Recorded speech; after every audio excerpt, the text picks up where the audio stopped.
आप दीपोभव में आप सबका हृदय से स्वागत है। नमो बुद्धाय। तो अपनी ज्ञान मार्ग की साधना को आगे बढ़ाएंगे और आज हम फिर जानेंगे कि विपश्यना क्यों महत्वपूर्ण है प्रत्येक इंसान के लिए। कुछ तो जीव सच में प्रकृति ने उन्हें इस प्रकार बनाई ही है कि वो अपनी सांसों पे ध्यान देते हैं या फिर वो सब क्रिया करते हैं जो कि एक मानव को भी करना चाहिए।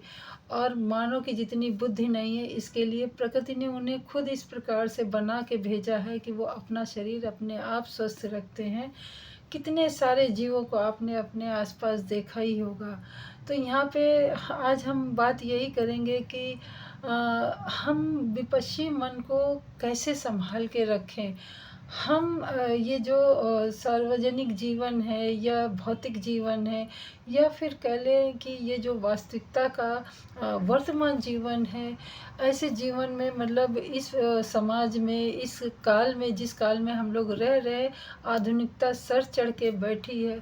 ऐसी आधुनिकता के वातावरण में भी हम अपने आप को कैसे अपने मन को शुद्ध रख सकते हैं।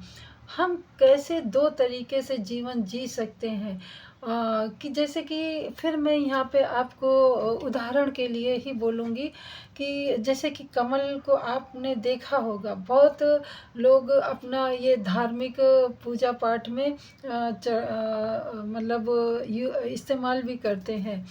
वो खरीद के लाते हैं, सब करते हैं, देखते हैं। परंतु क्या आपने कभी विपश्ची रूप से उस कमल को देखा है या कभी आपने विपश्ची रूप से उस कमल को स्पर्श किया है? क्योंकि कमल एक बहुत अच्छा उदाहरण है हमारे जीवन को लेके कि जिस प्रकार से कमल कहाँ खिलता है आप सबको पता होगा। तालाब में खिलता है, दलदल वाले तालाब में खिलता है जहाँ पे सिर्फ कीचड़ ही कीचड़ होता है। परंतु उसकी नाल तो उस दलदल में रहती है, पर उसका जो शीर्ष रहता है वो हमेशा ऊपर ही रहता है, स्वच्छ रहता है, निर्मल रहता है, कोमल रहता है, सुगंधित रहता है और गुणों से परिपूर्ण रहता है।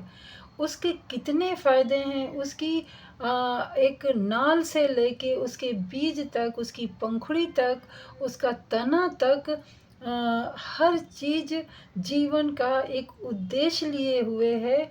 और मानव जीवन को एक उद्देश्य बताती है कि हमारा अपना जीवन ठीक कमल के अनुसार ही रहना चाहिए, जो वास्तविक कमल है।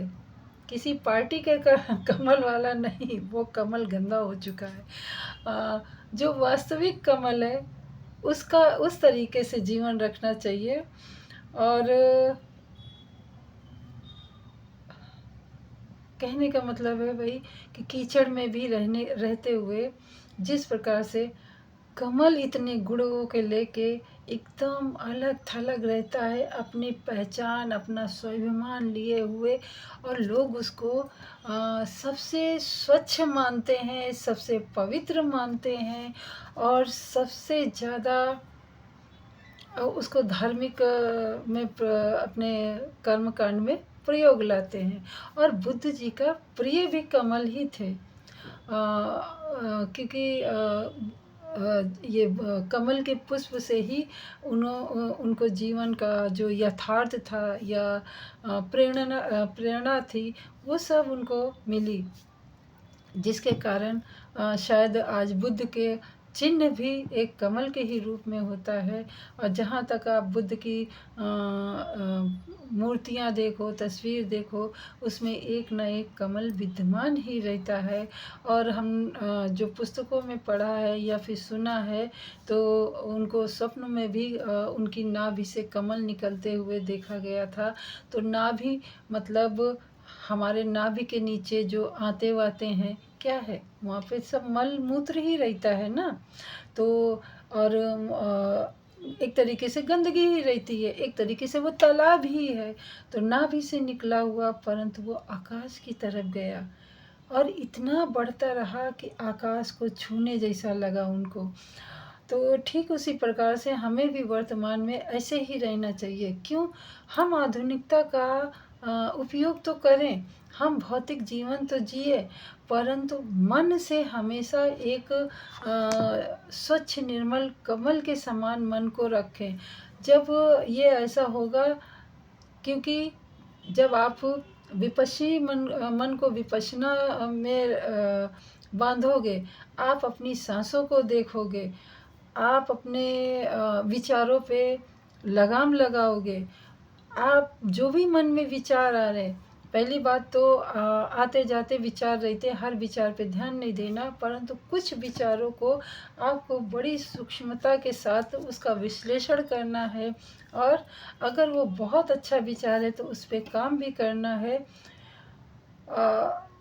यहाँ पे मैं यही कहूँगी कि जिस प्रकार कमल के बहुत सारे फ़ायदे हैं, उसी प्रकार हमारा विपश्ची मन का भी बहुत फ़ायदा है।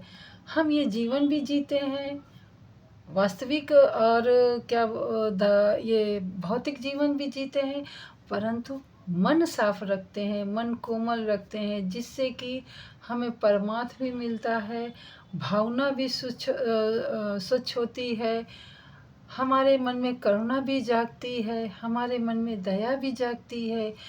हम परस्पर मानव समझने लगते हैं, और इन्हीं सब के, जैसे एक नई सीढ़ी आपने देखी होगी, एक के बाद एक के बाद, तो जैसे जैसे हमारा मन निर्मल होता जाता है, हम एक कहते नहीं कि परमार्थ के और अपना जो मुक्ति का मार्ग कह लें, उस मार्ग में भी हम चलने में सक्षम हो सकते हैं।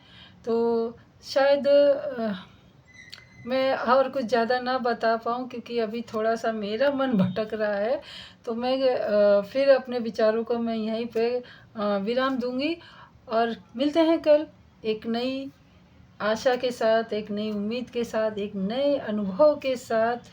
तो तब तक के लिए नमो बुद्धाय, मंगल हो आपका भी, हमारा भी, और सृष्टि के समस्त प्राणीजनों का, सबका मंगल हो। जिसका हृदय स्वच्छ है उसको सृष्टि हमेशा संरक्षित करे, ऐसी भावना रखें।